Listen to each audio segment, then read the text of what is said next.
Jadi yang tinggal pada pagi ini adalah mereka yang telah berjaya dan mereka yang telah lulus ujian mental dan fizikal. Okay, tahniah boleh ucapkan.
Keadilan.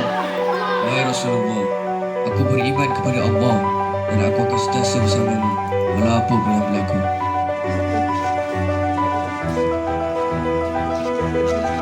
Ini bukan Muhammad. Ini Ali. Dengan keberanian, Ali menghadapi mereka tanpa getar.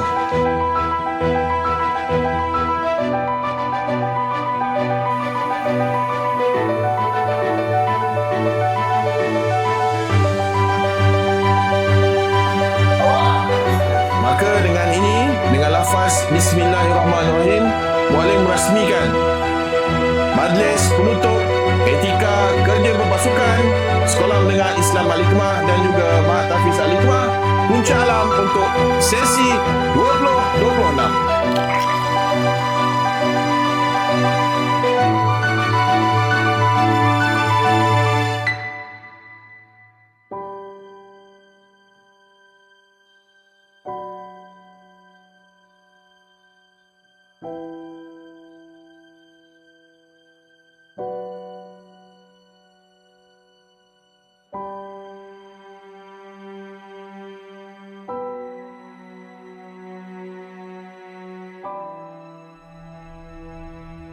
KB 2026 Hikmah Pemimpin.